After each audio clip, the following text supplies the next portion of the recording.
85 ਸ਼ਬਦ ਪ੍ਰਤੀ ਮਿੰਟ ਵੀ ready. Start. ਤੋਂ ਲਿਆਂਦਾ ਗਿਆ ਸੀ ਡੰਡੀ, ਪੱਥਰ ਢੋਣ ਲਈ ਦੁਰਾਹੇ ਤੀਕ। 54 ਮੀਲ ਲੰਮੀ ਵਿਸ਼ੇਸ਼ ਰੇਲਵੇ ਲਾਈਨ ਵਿਛਾਈ ਗਈ ਸੀ ਡੰਡੀ।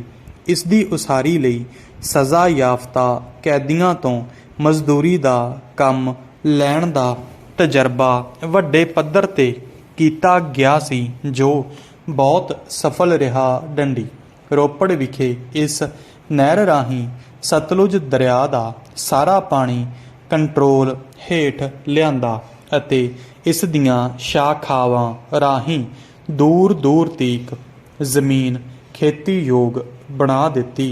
ਡੰਡੀ ਇਸ ਨਹਿਰ ਰਾਹੀਂ ਰੋਪੜ ਅਤੇ ਦੋਰਾਹਾ ਵਿਚਕਾਰ ਯਾਤਰੀਆਂ ਅਤੇ ਮਾਲ ਦੀ ਆਵਾਜਾਈ ਵੀ ਸੰਭਵ ਹੋ ਗਈ। ਡੰਡੀ ਇਸੇ ਨਹਿਰ ਰਾਹੀਂ ਪਹਾੜੀਆਂ ਤੋਂ ਦਿਓਦਾਰ ਦੀ ਲੱਕੜ ਦੇ ਚਿੱਠੇ ਭੇਜੇ ਜਾਂਦੇ ਸਨ, ਜੋ ਦੋਰਾਹਾ ਰੇਲਵੇ ਸਟੇਸ਼ਨ ਨੇੜੇ ਰਾਮਪੁਰ ਡਿਪੂ ਵਿਖੇ ਬਾਹਰ ਕੱਢੇ ਜਾਂਦੇ ਹਨ।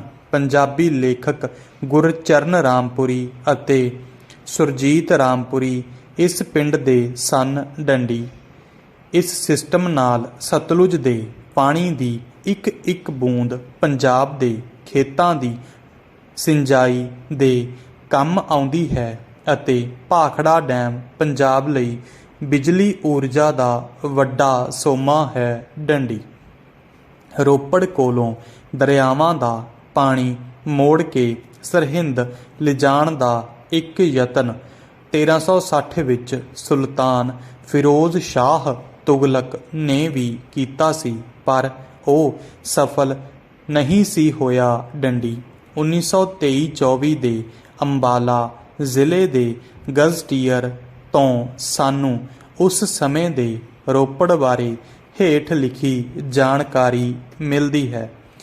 ਇਹ ਸ਼ਹਿਰ ਪਹਾੜੀ ਅਤੇ ਮੈਦਾਨੀ ਇਲਾਕਿਆਂ ਦੇ ਵਿਚਕਾਰ ਵਟਾਂਦਰੇ ਦਾ ਰਾਹ ਸੀ। ਡੰਡੀ ਇੱਥੇ ਅਨਾਜ ਅਤੇ ਖੰਡ ਦਾ ਕਾਫੀ ਵਪਾਰ ਹੁੰਦਾ ਸੀ। ਡੰਡੀ ਲੋਹਾ, ਅਦਰਕ, ਆਲੂ, ਹਲਦੀ ਅਤੇ ਅਫੀਮ ਪਹਾੜੀ ਇਲਾਕੇ ਤੋਂ ਦਰਾਮਦ ਕੀਤਾ ਜਾਂਦਾ ਸੀ ਅਤੇ ਇਹਨਾਂ ਦੇ ਬਦਲੇ ਸਾਲਟ ਰੇਂਜ ਵਰਤਮਾਨ ਪਾਕਿਸਤਾਨ ਵਿੱਚ ਦੀਆਂ ਖਾਣਾਂ ਤੋਂ ਪ੍ਰਾਪਤ ਨਮਕ ਵੱਡੇ ਪੱਧਰ 'ਤੇ ਪਹਾੜੀਆਂ ਨੂੰ ਨਿਰਯਾਤ ਕੀਤਾ ਜਾਂਦਾ ਸੀ।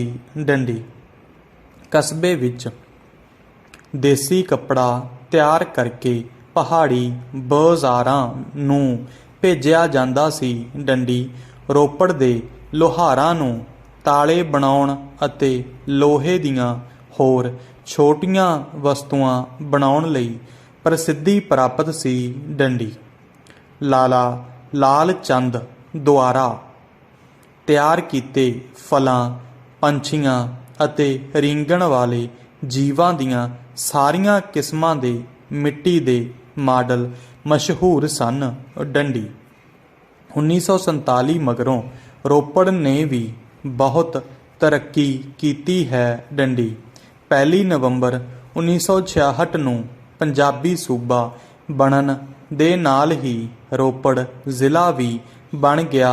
ਡੰਡੀ ਇਸ ਤੋਂ ਪਹਿਲਾਂ ਇਹ ਅੰਬਾਲਾ ਜ਼ਿਲ੍ਹੇ ਵਿੱਚ ਸੀ।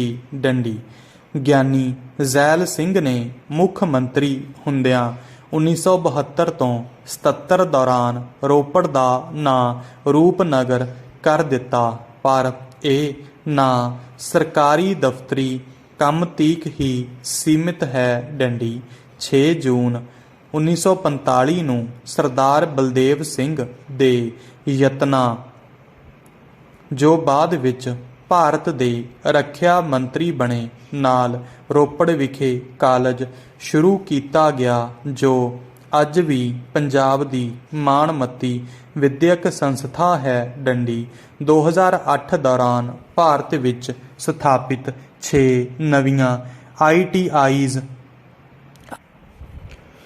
ਪੰਜਾਬੀ ਸ਼ਾਰਟਹੈਂਡ ਡਿਕਟੇਸ਼ਨ ਸਪੀਡ 90 ਸ਼ਬਦ ਪ੍ਰਤੀ ਮਿੰਟ ਵੀ ਰੈਡੀ। ਸਟਾਰਟ।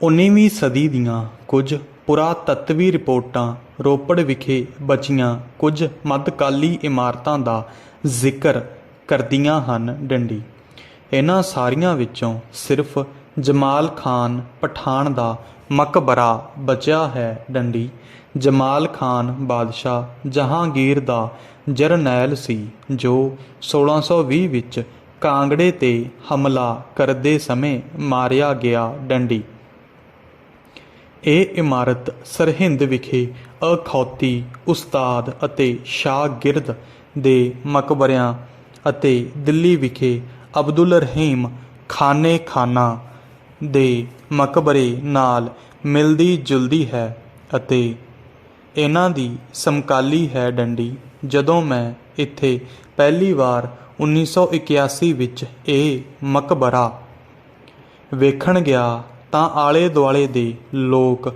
ਇਸ ਦੀ ਵਰਤੋਂ ਪਖਾਨੇ ਦੇ ਤੌਰ 'ਤੇ ਕਰ ਰਹੇ ਸਨ। ਡੰਡੀ ਅਗਲੀ ਵੇਰ ਜਾਣ ਤੀਕ ਕਿਸੇ ਨੇੜਲੇ ਪਰਿਵਾਰ ਨੇ ਇਸ 'ਤੇ ਕਬਜ਼ਾ ਕਰਕੇ ਇਸ ਨੂੰ ਪਸ਼ੂਆਂ ਦਾ ਵਾੜਾ ਬਣਾ ਲਿਆ ਸੀ। ਡੰਡੀ ਹੁਣ ਨਹੀਂ ਪਤਾ ਇਸ ਦੀ ਕੀ ਹਾਲਤ ਹੈ। ਡੰਡੀ ਪੈਰਾ ਚੇਂਜ ਬਾਦਸ਼ਾਹ ਔਰੰਗਜ਼ੇਬ ਦੀ ਮੌਤ ਤੋਂ ਬਾਅਦ ਮੁਗਲ ਸਾਮਰਾਜ ਢਹਿ ਢੇਰੀ ਹੋਣ ਲੱਗਾ ਤਾਂ ਕਈ ਇਲਾਕਿਆਂ ਵਿੱਚ ਸਥਾਨਕ ਤਾਕਤਾਂ ਨੇ ਸਿਰ ਚੁੱਕ ਲਿਆ। ਡੰਡੀ ਹੌਲੀ ਹੌਲੀ ਸਾਰਾ ਪੰਜਾਬ ਮਿਸਲਾਂ ਦੇ ਕਬਜ਼ੇ ਵਿੱਚ ਆ ਗਿਆ ਅਤੇ ਸਦੀ ਦੇ ਆਖਰੀ ਸਾਲਾਂ ਵਿੱਚ ਰੋਪੜ ਉੱਤੇ ਸਿੱਖ ਆਗੂ ਹਰੀ ਸਿੰਘ ਦਾ ਕਬਜ਼ਾ ਹੋ ਗਿਆ ਅਤੇ 1792 ਵਿੱਚ ਉਸ ਦੇ ਪੁੱਤਰ ਚੜ੍ਹਤ ਸਿੰਘ ਦਾ। ਡੰਡੀ 25 ਅਪ੍ਰੈਲ 1809 ਨੂੰ ਮਹਾਰਾਜਾ ਰਣਜੀਤ ਸਿੰਘ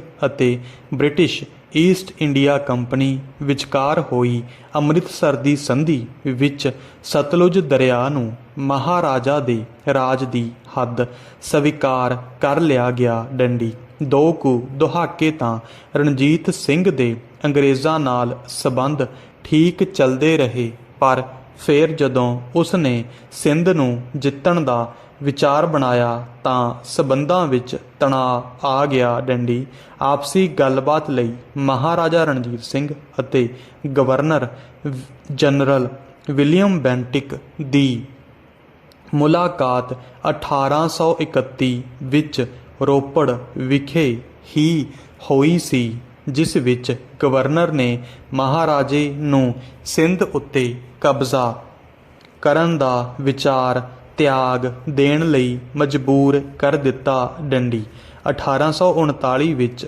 ਮਹਾਰਾਜੇ ਦੀ ਮੌਤ ਤੋਂ ਕੁਝ ਸਾਲ ਮਗਰੋਂ 1845-46 ਵਿੱਚ ਲਾਹੌਰ ਦਰਬਾਰ ਅਤੇ ਕੰਪਨੀ ਦੀਆਂ ਫੌਜਾਂ ਵਿੱਚ ਜੰਗ ਛਿੜ ਗਈ। ਡੰਡੀ ਇਸ ਜੰਗ ਵਿੱਚ ਰੋਪੜ ਦੇ ਸਰਦਾਰ ਨੇ ਦਰਬਾਰ ਦੀਆਂ ਫੌਜਾਂ ਦਾ ਪੱਖ ਲਿਆ ਜਿਸ ਕਾਰਨ ਲੜਾਈ ਖਤਮ ਹੋਣ 'ਤੇ ਬਰਤਾਨਵੀਆਂ ਨੇ ਇਹ ਇਲਾਕਾ ਉਸ ਤੋਂ ਖੋਹ ਕੇ ਸਿੱਧਾ ਆਪਣੇ ਅਧੀਨ ਕਰ ਲਿਆ। ਡੰਡੀ 1848-49 ਦੇ ਦੂਸਰੇ ਐਂਗਲੋ ਸਿੱਖ ਯੁੱਧ ਮਗਰੋਂ ਸਾਰੇ ਪੰਜਾਬ 'ਤੇ ਬ੍ਰਿਟਿਸ਼ ਹਕੂਮਤ ਕਾਇਮ ਹੋ ਗਈ। ਡੰਡੀ ਨਵੀਂ ਹਕੂਮਤ ਪੰਜਾਬ ਵਿੱਚ ਖੇਤੀਬਾੜੀ ਦੇ ਵਿਕਾਸ ਵਿੱਚ ਬਹੁਤ ਲਾਹੇਵੰਦੀ ਸਿੱਧ ਹੋਈ। ਡੰਡੀ ਨਵੇਂ ਹਾਕਮਾਂ ਨੇ ਸਾਰੇ ਪੰਜਾਬ ਵਿੱਚ ਨਹਿਰਾਂ ਦਾ ਜਾਲ ਵਿਛਾ ਦਿੱਤਾ ਅਤੇ ਬੇਹਿਸਾਬ ਜ਼ਮੀਨ ਨਹਿਰੀ ਪਾਣੀ ਲੱਗਦੀ ਕਰ ਦਿੱਤੀ। ਡੰਡੀ ਰੋਪੜ ਤੋਂ ਸਰਹਿੰਦ ਨਹਿਰ ਕੱਢਣਾ ਵੀ ਇਸੇ ਵੱਡੀ ਸਿੰਜਾਈ ਯੋਜਨਾ ਦਾ ਹਿੱਸਾ ਸੀ। ਡੰਡੀ ਉਹਨਾਂ ਜ਼ਮਾਨਿਆਂ ਵਿੱਚ ਇਸ ਨਹਿਰ ਦੀ ਉਸਾਰੀ ਉੱਪਰ 407 ਲੱਖ ਰੁਪਏ ਲਾਗਤ ਆਈ ਸੀ। ਮਹਾਰਾਜਾ ਰਣਜੀਤ ਸਿੰਘ ਦੀ ਕੁੱਲ ਸਾਲਾਨਾ ਆਮਦਨ 148 ਲੱਖ ਰੁਪਏ ਸੀ। ਡੰਡੀ ਇਸ ਦੀ ਲਾਗਤ ਦਾ ਕੁਝ ਹਿੱਸਾ ਮਾਲਵੇ ਦੀਆਂ ਪਟਿਆਲਾ ਜੀਂਦ ਫਰੀਦਕੋਟ ਵਰਗੀਆਂ ਉਹਨਾਂ ਰਿਆਸਤਾਂ ਨੇ ਮੁਹੱਈਆ ਕੀਤਾ ਸੀ ਜਿਨ੍ਹਾਂ ਦੇ ਇਲਾਕੇ ਨੂੰ ਇਸ ਨਹਿਰ ਦਾ ਲਾਭ ਹੋਣਾ ਸੀ। ਡੰਡੀ ਇਸ ਉਸਾਰੀ ਲਈ ਲੋੜੀਂਦਾ ਪੱਧਰ ਨਾਲਾਗੜ੍ਹ ਦੀਆਂ ਨੇੜਲੀਆਂ ਪਹਾੜੀਆਂ ਤੋਂ ਲਿਆਂਦਾ ਗਿਆ ਸੀ। ਡੰਡੀ ਪੱਥਰ ਢੋਣ ਲਈ ਦੋਰਾਹੇ ਤੀਕ 54 ਮੀਲ ਲੰਮੀ ਵਿਸ਼ੇਸ਼ ਰੇਲਵੇ ਲਾਈਨ ਵਿਛਾਈ ਗਈ ਸੀ। ਡੰਡੀ ਇਸ